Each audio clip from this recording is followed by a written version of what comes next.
إن الحمد لله نحمده ونستعينه ونستغفره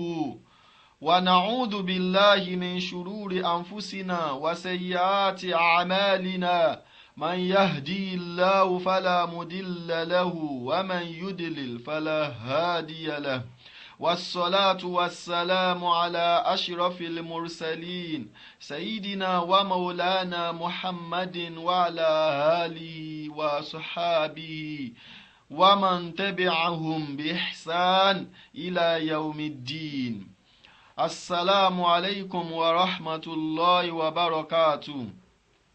Adá ọpẹ́ fún Ọlọ́run Ọba, atọrọ ìkẹ́ àti ìgẹ̀ fún Ànábì wa Muhammad sallallahu alayhi wa sallam. Abẹ́ Ọlọ́run Ọba Allah kó bá wa ṣàlékún ìkẹ́ fún àwọn sọ̀hábà Ànábì, k'Ọlọ́run Ọba kó bá wa ṣàlékún ìkẹ́ àti ìgẹ̀ náà fún àwọn ará ilé Ànábì àti gbogbo àwọn tí wọ́n bá tẹ̀lé orípa Ànábì sallallahu alayhi wa sallam tí ó fi di ọjọ́ ẹ̀san. K'Ọlọ́run Ọba Allah kó má yọ àwa náà sẹ́yìn bẹ́ẹ̀, ìkẹ́ àti ìgẹ̀ náà k'Ọlọ́run Ọba kó jẹ́ kó kan àwa àti gbogbo àwọn ọmọ wa àtàwọn àrọ́mọdọ́mọ wa. Ọlọ́run o ṣàlékún ìtọ́sọ́nà wa, má jẹ́ kẹ́sẹ̀ wa kó yẹ̀ kúrò lórí súnnà Ànábì sallallahu alaihi wasallam láíláí. Abára dúpẹ́ fún Ọlọ́run gbogbo etí tó ń gbọ́ mi pàápàá jùlọ lórí ètò tá a wà yìí, ètò Sọ́ Gbangba Káyé Gbọ́ yìí. Gbogbo wa pátápátá Ọlọ́run jẹ́ aṣoríire ayé àti ti àkírọ̀. Ọ̀nà téèyàn máa gbà sóríire ayé àti àkírọ̀ ọ̀nà la wà yìí. So ká máa gbódodo ọ̀rọ̀ Ọlọ́run Ọba gẹ́gẹ́ Ọlọ́run Ọba Allah ṣe gbé àwọn àfáà wa Sa'id, Ọlọ́run Ọba Allah gbé wọn kalẹ̀ fún ẹ̀sìn Islam yìí ni. Nǹkan kan ò ní ṣe yín lágbára Ọlọ́run àfáà Sa'id, aburú kan ò ní ṣe yín bó ti wulẹ̀ ó mọ. Àlékún ẹ̀mí gígùn Ọlọ́run bó bá wa fi ta yín lọ́rẹ. Ètò yìí yóò máa gòkè sí ní gbogbo ìgbà ni. Ètò gbogbo ayé iná Ọlọ́run bá ti ètò gbogbo ayé ni, torí kò síbi tí wọn ò ti máa gbọ́, kárí ayé náà ni bá a ṣe wà yìí. So ṣùgbọ́n Ọlọ́run Ọba Allah yóò tún wá jẹ́ kó tún jù báyìí lọ, yóò tún wá jẹ́ kó tún kú jù báyìí lọ. Wala la ilaha illallah, wala jẹ́ kan ṣoṣo Ọlọ́run. Torí pé ètò yìí tó ń tún ìjọmọ ẹ̀dẹ́ ènìyàn ṣe tọ́lọ́run torí ẹ̀ ráwọn ànábì Ọlọ́run yín gangan lètò ìbéèsì lé lórí. Tó bá rí bẹ́ẹ̀, ètò tó yẹ kí Islam gbogbo ayé Islam pátápátá lápapọ̀ tó yẹ kí gbogbo wọn ó sowọ́ mọ́ ni. Torí pé tí tọ́lọ́run bá fi rán àwọn ànábì sallallahu alaihi wasallam gangan lètò ìbéèsì lé lórí tó ń gbé, tó ń jẹ́ káwọn èèyàn mọ̀, kó ń jẹ́ kó yá àwọn èèyàn kán mọ̀ pé Islam kì í ṣe ẹ̀sìn tàná, kì í ṣe ẹ̀sìn ti jẹta, ẹ̀sìn kan ṣoṣo ni tọ́lọ́run Ọba Allah tó fi ránṣẹ́ sí gbogbo ayé. So bó la ṣe ṣe táfi wá rójú orí Ọlọ́run Ọba ń bẹ̀ lọ́lọ́run ti torí ẹ̀ràn gbogbo àwọn ànábì Ọlọ́run tó wá jẹ́ pé iná lè tó yìí orí ẹ̀ náà ló dúró lé lórí. Abẹ́ Ọlọ́run Ọba Allah, Ọlọ́run má jẹ́ kí ètò ìkókú lára. Ẹni tó wá ń darí ètò yìí ó náà ní àfáà wa Sa'id Shitu. Ọlọ́run Ọba Allah máa bá wa ṣàlékún ìtọ́sọ́nà fún yín, ìṣọ́ Ọlọ́run àtàbò Ọlọ́run máa fi ṣọ́ yín. Wallahu ya'simuka minan nas. Ìṣọ́ Ọlọ́run ni Ọlọ́run ló sọ fún ànábì bẹ́ẹ̀ sallallahu alaihi wasallam pé wà ànábì máa jíṣẹ́ lọ, yín máa dáàbò bò ẹ́ lọ́dọ̀ àwọn èèyàn, nǹkan kan ò ní ṣe ẹ́. Gẹ́gẹ́ bẹ́ẹ̀ ni Ọlọ́run Ọba ò ní jẹ́ ká burú ó ṣe yín láyéláyé. Bá burú bá ṣe àfáà Sa'id, gbogbo mùsùlùmí ayé la burú sí. Àfẹ́ntí nǹkan kan ò bá yé, aburú ò ní ṣe yín lágbára Ọlọ́run. Gbogbo oníkálukú wa náà ká máa ṣàdúrà fún wọn ní gbogbo ìgbà, gbogbo ká sì mọ̀ ká ní lámì dájú pé ètò yìí kì í ṣe pé ètò àfáà Sa'id àbí ṣé wọ́n ń pawó ń bẹ̀ ni. Ètò gbogbo mùsùlùmí ayé ni. Gbogbo bẹ́tò ìbá ṣe máa gòkè jù báyìí lọ, gbogbo ẹ̀ ló yẹ kí gbogbo wa máa sánà. K'Ọlọ́run Ọba Allah kó ṣe bẹ́ẹ̀. Ẹ̀yin olùgbọ́ mi àti gbogbo ẹ̀yin tí ẹ̀ ń wò mí, ní ọ̀sẹ̀ tó kọjá a ń sọ̀rọ̀ nípa ṣíríkù, ṣùgbọ́n Ọlọ́run ò kádàrá kí a lè rí yanjú délẹ̀ nípa nẹ́tíwọ́ọ̀kì wa Nàìjíríà táwa náà mọ bí ó ṣe rí. Ṣùgbọ́n pẹ̀lú àṣẹ Ọlọ́run mi ì ní tún ṣẹ̀ṣẹ̀ mú láti ibẹ̀, máa gbé láti ibi tí mo gbé dé náà. Gbogbo wa náà láti gbọ́ ibi tí mo gbé dé, àti ibẹ̀ náà ni màá ti wá gbé tí màá ti kọ̀ntínú pẹ̀lú àánú Ọlọ́run. Ẹ máa bá mi ká lọ. Ọ̀rọ̀ nípa ṣíríkù òun náà ni à ń sọ pé kí ló ń jẹ́ ṣíríkù, ẹbọ. Gẹ́gẹ́ bá a ṣe ń tu nílẹ̀ Yorùbá pé ẹbọ náà ni, ṣùgbọ́n a wá sọ pé ó tún kó ohun tó jẹbọ lọ sínú. Wípé èdè ẹbọ, èdè kan tó ṣe wípé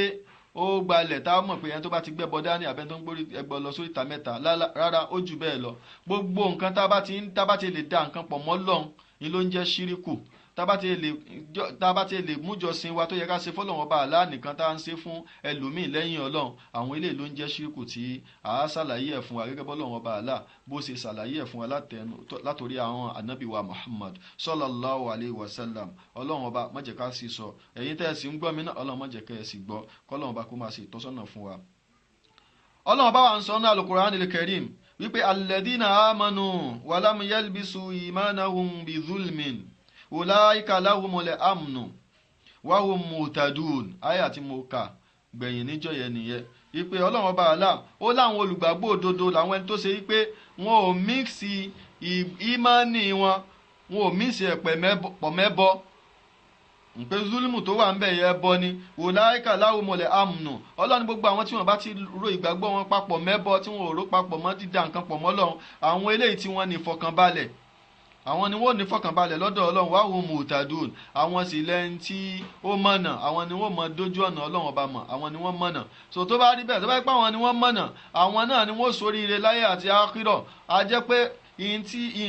ọ̀nà yìí tàbí ní dá nǹkan kan pọ̀ mọ́ Ọlọ́run yìí òun ló jẹ gbogbo mùsùlùmí ayé lógún, tó jẹ́ pé torí ẹ̀ náà lọ́lọ́run ọba àlá ni ló fi rán gbogbo àwọn òjíṣẹ́ Ọlọ́run ọba wá wípé ẹ wá lọ jíṣẹ́ fún wọn, ẹ wá lọ sọ fún wọn wípé Ọlọ́run ọba àlá nìkan ṣoṣo òun ni wọ́n gbọ́dọ̀ sìn, wọn gbọ́dọ̀ dá nǹkan kan pọ̀ mọ́ Ọlọ́run. lọ́lọ́run ọba àlá fi ń sọ fún wa tá a bá lọ wọnú alukur'an suratu Zumar aya 39 sura 39 aya 65 títí dé 66. ọlọ́run bá ń sọ ńbẹ̀ pé wàlàkọ́dì uhiya ilayka wa ila alladhina min qablika, àti ní ti pàápàá àti ránṣẹ́ sí wa ànábì sallallahu alayhi wa sallam àtàwọn tó síwájú rí àwọn ànábì ọlọ́run tá a ti rán wá síwájú kí wa ànábì sallallahu alayhi wa sallam síwájú kó o tó wá. iṣẹ́ wo la rán wọn? a sọ fún wọn pé làyín ní àṣírọ́kítà, tẹ́ ẹ bá da nǹkan pọ̀ mọ́ Ọlọ́run, tẹ́ ẹ bá da nǹkan pọ̀ mọ́ Ọlọ́run, tó bá da nǹkan pọ̀ mọ́ Ọlọ́run làyàbàtọ̀ nà amaluka, iṣẹ́ rẹ̀ ó bàjẹ́ o. bí wà nábì bó ṣe tóbi tó mo ṣe nífẹ̀ẹ́ rẹ tó yìí, tó bá da nǹkan pọ̀ mọ́ Ọlọ́run, tó bá bọ́ Ọlọ́run wórogún, làyàbàtọ̀ nà amaluka, gbogbo iṣẹ́ rẹ̀ tó ṣe ó sì bàjẹ́. wala takunanna minal khasirin, ó sì máa bẹ nínú àwọn ẹni òfò. Ọlọ́run ọba ó ń bá nábì sallallahu alaihi wasallam sọ̀rọ̀, tó jẹ́ pé ọ̀rọ̀ yìí àwa ló ń darí ẹ̀ sí, torí Ọlọ́run mọ̀ náà, ó mọ̀ pa nábì ò lè ṣẹbọ. Ọlọ́run tó gbé dìde màsùmùn ó làwọn ànábì Ọlọ́run ọba, Ọlọ́run ti dáàbò bò wọ́n, ti gáàdì wọn. ṣùgbọ́n Ọlọ́run ń jẹ́ kó yé wa huwa mukhatiban lana, Ọlọ́run ń bá wa gangan lọ́lọ́run ń bá sọ̀rọ̀. ṣùgbọ́n dojú ọ̀rọ̀ yẹn kọ ànábì sallallahu alaihi wasallam wípé làyín àṣírọ́kítà, bí wà ànábì ṣe tóbi tó yìí, bó ṣe kàǹkà tó yìí, bó ṣe jẹ́ pé wọ́n lo lórí inú àwọn ànábì Ọlọ́run yìí, ìwọ ni mo fẹ́ràn jù. tó o bá ṣẹbọ, tó o bá da nǹkan pọ̀ mọ́ Ọlọ́run, tó bá da nǹkan pọ̀ mọ́, tó bá da nǹkan míì pọ̀ mọ́ èmi Ọlọ́run ọba, làyàbàtọ́nà amaluka, iṣẹ́ rẹ̀ ó bàjẹ́, gbogbo iṣẹ́ tó ṣe yóò bàjẹ́. Ọlọ́run sọ bẹ́ẹ̀, wala takunanna minal khasirin, ó sì máa bẹ nínú àwọn tí ó ṣòfò. tọ́lọ́run bá fi lè sọ bẹ́ẹ̀ fún ànábì sallallahu alaihi wasallam, tá a ní wọ́ tá a lè mí, tá a ní sọ́ra, tá a ní wá pé kí ló ń jẹ́ ìdá nǹkan pọ̀ mọ́ Ọlọ́run, tá a gbọ́dọ̀ jìnnà sí kí ayé wa kó lè da, kí àkírọ̀ wa kó lè da, ká lè bá a di ẹni tí ó wà lìjánná Ọlọ́run. Ọlọ́run wa ní balillaha fa'bud, Ọlọ́run ọba bali, Ọlọ́run kó gbogbo yìí tó ń jẹ́bọ ènìyàn ṣe síkù, Ọlọ́run kó gbogbo ẹ̀ dànù. tí bali bá wá, bali ó máa ń kó ọ̀rọ̀ tó síwájú dànù ni. Ọlọ́run ní bali ọ̀rọ̀ jẹ́ bẹ́ẹ̀ o, ẹ má débi eṣíríkù rárá bí ti wòlẹ̀ ọmọ. balillaha fa'bud, Allah nìkan ṣoṣo ni kẹ́ ẹ máa jọ́sìn fún. wa kun mina shakirin, kun mina shakirin, kó o sì máa bẹ nínú àwọn tí yóò máa dúpẹ́ fọ́lọ́run. a gbọ́dọ̀ máa bẹ nínú àwọn tí yóò máa dúpẹ́ fọ́lọ́run, tí yóò máa sin Ọlọ́run ọba Allah nìkan ṣoṣo, tá a gbọ́dọ̀ dá nǹkan kan pọ̀ mọ́ Ọlọ́run ọba níbi ìjọsìn. Ọlọ́run ọba Allah òun lọ́ba tó ṣe wípé ó ń tọ́ ẹ̀dá sọ́nà, dhalika hudallah. ṣé ẹ rí kéèyàn wá má dá nǹkan kan pọ̀ mọ́ Ọlọ́run ọba yìí, hudallah, ìtọ́sọ́nà Ọlọ́run ọba ni o. yáàdì bihi man yasha, tọ́lọ́run fi máa ń tọ́ gbogbo ẹni tó bá fẹ́ sọ́nà, mina ibadihi, nínú àwọn ẹrúsìn rẹ̀. law ashraku lahabito anihum ma kanu ya'malun. Ọlọ́run ní kódà àwọn ànábì Ọlọ́run tó ti lọ, yàtọ̀ sánábì gan, nígbà tó Ọlọ́run tẹ́ bá lọ wọnú sọ́tì An'am ní Quran chapter 6 ẹgbẹ́ látòkè, àyà tí mi ń kà yìí ó ní àyà 88, ẹ̀yin wá lè gbé látòkè mi tọ́lọ́run ti ròyìn anabi Ibrahim àtàwọn àwọn àrọ́mọdọ́mẹ tí wọ́n jẹ́ anabi Ọlọ́run tọ́lọ́run ti ròyìn wọn bọ̀. nígbà tọ́lọ́run wá débi àyà yìí Ọlọ́run wá sọ pé ìtọ́sọ́nà Ọlọ́run ọba ni mo fi tọ́ wọn sọ́nà tí wọ́n fi sin Ọlọ́run ọba nìkan tó tí wọ́n fi da nǹkan pọ̀ mọ́ Ọlọ́run. Ọlọ́run ní gbogbo ẹni tó bá da nǹkan pọ̀ mọ́ Ọlọ́run pátápátá tó bá yẹ pé àwọn ànábì Ọlọ́run tá a dárúkọ síwájú yìí náà tó bá yẹ pé gbogbo wọn tó bá yẹ pé wọ́n da nǹkan pọ̀ mọ́ Ọlọ́run ọba ni lahabitọ̀ anihum makanu ya gbogbo sẹ́tàn sí ó sì bàjẹ́. àwọn ànábì Ọlọ́run lọ́lọ́run ń sọ yìí. so iyèmí àti ẹ láwa ní ìfura ṣiṣẹ́ tá a ṣe láàní wo pé sáà tí ìdá nǹkan pọ̀ mọ́ lọ sáà tí ìwọ́nú ẹbọ ìyìn tá a gbọ́dọ̀ sọ́ra nítorí pé tọ́lọ́ bá fi sọ bẹ́ẹ̀ fáwọn ànábì Ọlọ́run èmi àti ẹ táìsà ànábì táìsè nǹkan kan kọ́ tó bá rí bẹ́ẹ̀ nínú nǹkan tá ló fi jẹ́ pé ọ̀rọ̀ nípa ṣíríkù kì í ṣe tó ló fi jẹ́ pé tawhid kì í ṣe nǹkan tẹ́yìn gbọ́dọ̀ fọwọ́ yẹpẹrẹ mú torí àwọn tí wọ́n pera wọn láàfáà gan-an wọn ò mọ tó ń jẹ́ tawhid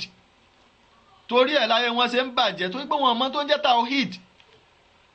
Lárúbáwá sọ pé fákìdù ṣe ìlà yóòtì ẹni tí ò ní nǹkan ò lè fún yàn àwọn gangan ò mọ tawhid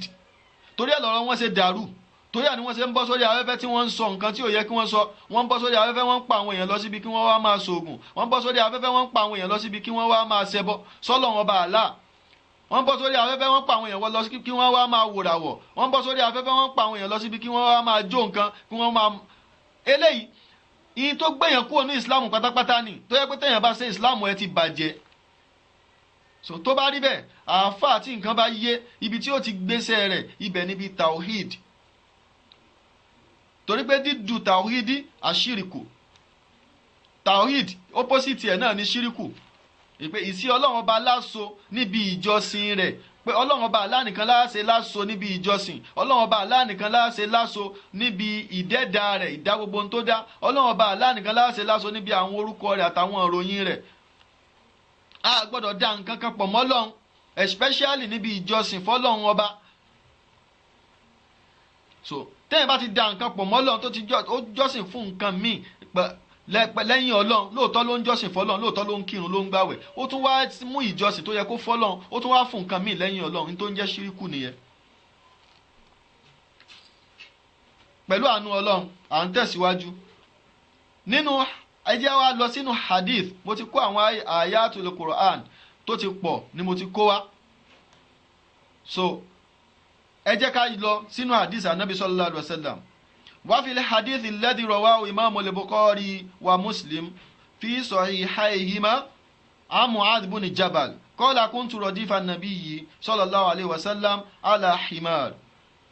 ẹgbà wá eléyìí tí imam Bukhari àti imam Muslim àwọn ni wọ́n gba ẹgbà wá eléyìí tí mò ń kà yìí àwọn ni wọ́n gbà wá tá bá lọ wọnú Bukhari hadith 2857 tá bá lọ wọnú Muslim hadith 30 òun ni ọ̀rọ̀ tí mò ń sọ yìí ló wà. Mu'adh ibn Jabal ló gba hadith yìí wá ó ní kuntu radifa an-nabiyyi mò ń bẹ lẹ́yìn ànábì ńjọ́ kan okùn orí nǹkan ọ̀gùn ànábì sì gbé sẹ́yìn lára ẹ̀kọ́ tá a rí kọ́ lẹ́yìn lára ànábì sallallahu alaihi wasallam nìyẹn pé ànábì yẹn ṣe tó jọ ara ẹ̀ lójú tí wọ́n ti dá àfáà lẹ́ni tó ti wò pé ó ti parí o ọmọ kéwò rẹ kò lè máa wa mọ́tò rẹ èmi ni màá wa mọ́tò tí wọ́n wà jókòó wà fẹ́ sẹ́yìn ànábì yẹn kò rí bẹ́ẹ̀ bọ́lá wọn bá ṣe rán sí gbogbo ayé tó ó gbé Mu'adh ibn Jabal ó gbé sẹ́yìn lórí nǹkan ọ̀gùn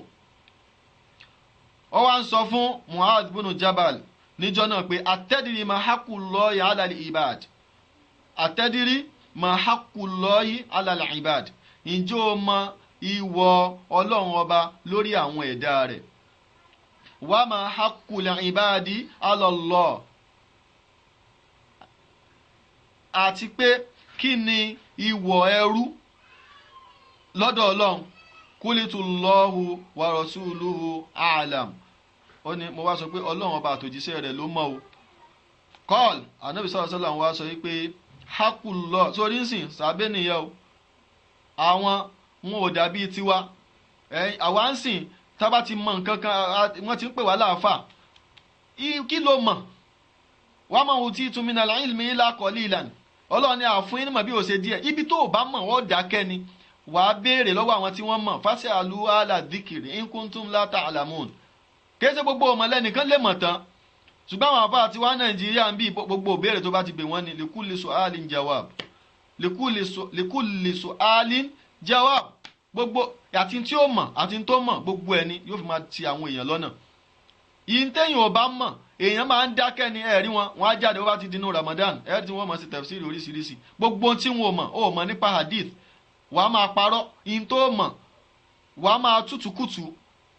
wàá máa parọ́ má nàbí wàá máa parọ́ mẹ́sìn tẹ́ẹ̀sì ti gbàgbé ọ̀rọ̀ Ọlọ́run ọba tó sọ yìí pé gbogbo ẹnikẹ́ni wà máa yaftaruna ala Allahi al-kadhiba gbogbo ẹnikẹ́ni tó bá parọ́ mọ́ Ọlọ́run la yuflihun wọn ò ní ṣoríire. ó ń bẹ nínú àdìsá Ànábì sallallahu alaihi wasallam tó Ànábì sọ pé man kadhaba alayya falyatabawwa maq'adahu minan nar gbogbo ẹnikẹ́ni tó bá parọ́ mẹ́mi Ànábì kò rọ pé kò wọ náà ò ṣẹlẹ̀ kó máa wábi tí ó jókòó sí inú náà ni. wọ́n á máa tú àyá al-Qur'an nífẹ̀ẹ́ inú ara wọn wọ́n á máa tú àdìsá Ànábì sallallahu alaihi wasallam nífẹ̀ẹ́ inú ara wọn nímọ̀ tẹ́ẹ̀mọ̀ tẹ́yìn náà mọ̀ pẹ́ẹ́mọ̀. so gbogbo eléyìí in tó ń ṣe àwọn èèyàn lọ́nà òun nìyẹn o nígbà táwọn tá a bá pè ní olórí àwọn àáfà tí wọ́n bá ti ń lọ síbi nǹkan tí wọn ò mọ̀ wọ́n mọ̀ sí àwọn èèyàn lọ́nà ni àwọn ni wọ́n mọ̀ jẹ́ àyímọ́tù limudilun wọ́n mọ̀ di aṣíwájú tí ó mọ̀ sí àwọn èèyàn lọ́nà ni torí ẹni tó bá ti mọ̀ dákẹ́ nígbà táwọn Ànábì sallallahu alaihi wasallam tó bi Mu'adh ibn Jabal tó jẹ́ sàábé kìí ṣe sàábé gidi tó gbẹ́sìn yé ni ó ní Allahu wa rasuluhu a'lam ẹ̀kọ́ nìyẹn fún gbogbo wa ní tá a bá ti mọ̀ ká sọ pé Allahu wa rasuluhu a'lam. so wọ́n bi Imam Maliki ní ìbéèrè tí ò dín ní 90 something àwọn ìgbàwá mi sọ pé 100 Imam Maliki dá méjì ó ní yòókù wallahu a'lam. so bẹ́ẹ̀ ni gbogbo àwọn àfáàrí so ní tó bá ti mọ̀ wàá dákẹ́ ni kìí ṣe gbogbo mọ̀ lẹ́nìkan lè mọ̀. so lára tí ó ń ṣì àwọn èèyàn lọ́nà nílùú wa Nàìjíríà ń bí ni pé gbogbo táwọn àfọwọ́mọ̀ ni wọ́n ń tẹnu bọ̀ ni wọ́n ń sọ so ó jẹ́ káwọn èèyàn kó sínú ẹbọ. Mu'adh ibn Jabal ó wá sọ pé Ọlọ́run ọba àtòjíṣẹ́ rẹ̀ nìkan ló mọ̀ o Ànábì wa farabalẹ̀ ṣàlàyé fún ó ní haqullahi ala al-ibadi an ya'buduhu wala yushriku bihi shay'an. ìwọ Ọlọ́run ọba lórí ẹ̀dá òun ni pé kẹ́ ẹ máa sìn Ọlọ́run ọba lóun nìkan ṣoṣo wala yushriku bihi shay'an kẹ́ ẹ má dà nǹkan kan pọ̀ mọ́ Ọlọ́run ọba níbi ìjọsìn rẹ̀ ẹ má dà nǹkan kan pọ̀ mọ́ Ọlọ́run ọba níbi ìjọsìn ẹ jọ́sìn fún Ọlọ́run ọba gbogbo tó bá ti jẹ́ ìjọsìn pátápátá Ọlọ́run ọba nìkan là á fún a gbọ́dọ̀ fún nǹkan míì lẹ́yìn Ọlọ́run bẹ́ẹ̀ yẹn bá ti fún nǹkan míì níjọsìn lẹ́yìn Ọlọ́run ó di mú ṣíríkù yín tó ń jẹ́ ṣíríkù nìyẹn kì í ṣe pé gbẹ́bọ lọ sórí ìta mẹ́ta lásán rárá yín tó ń jẹ́ ṣíríkù ó ní ká fún ìjọsìn tó jẹ́ pé Ọlọ́run ọba nìkan ló yẹ ká wá fún ẹlòmíì lẹ́yìn Ọlọ́run eléyìí olóúnjẹ òun làná bisọ́ sọ pé ká ẹ má ṣẹbọ pẹ̀lú Ọlọ́run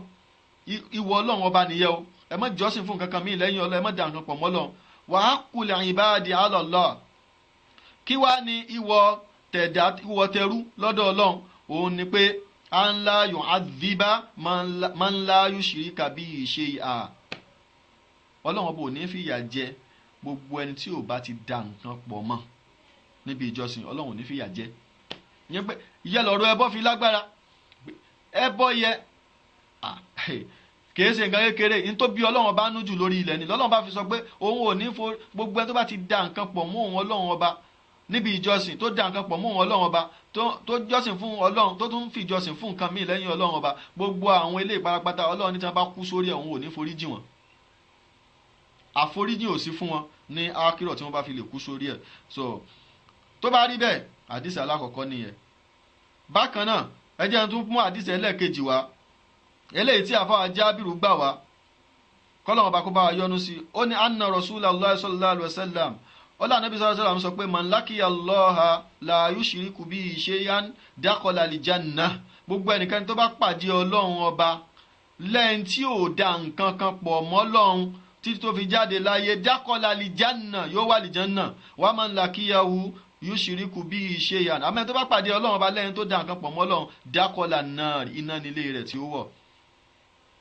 so qad arafna wa alimna fi ayati al-Qur'ani wal ahadithi al-madhkura níbi àwọn àyá al-Qur'an eléyìí tá a kà síwájú yìí ó ti yé wa àwọn hadithi eléyìí tá a tún kà ó tún yé wa ó yé wa dáadáa wípé anna sarifa al-ibadati li ghayri llahi shirkun ká mú ìbádà ká gbé fún ẹlòmíì tí kì í sọ Ọlọ́run, ìjọsìn ká gbé fún ẹlòmíì tí kì í sọ Ọlọ́run, òun ló ń jẹ́ ṣíríkù. tó bá jẹ́ pé bọ náà lẹ lò iná ló ń jẹ́ bọ. ká mú ìjọsìn tó yẹ ká fún Ọlọ́run ká wá fún ẹlòmíì tí kì í sọ Ọlọ́run, òun ló ń jẹ́ ẹbọ. lóòótọ́ là ń sin Ọlọ́run o, ẹni tó ṣe ṣíríkù ṣe pé kò sin Ọlọ́run, ó ń jọ́sìn fún Ọlọ́run o, ṣùgbọ́n ó tún wá ń jọ́sìn fún nǹkan míì lẹ́yìn Ọlọ́run. ní tó sọ de ẹlẹ́bọ nìyẹn, tó sọ de ẹni tó ṣe ṣíríkù nìyẹn o. fàmọ́ sọ̀rọ̀ fa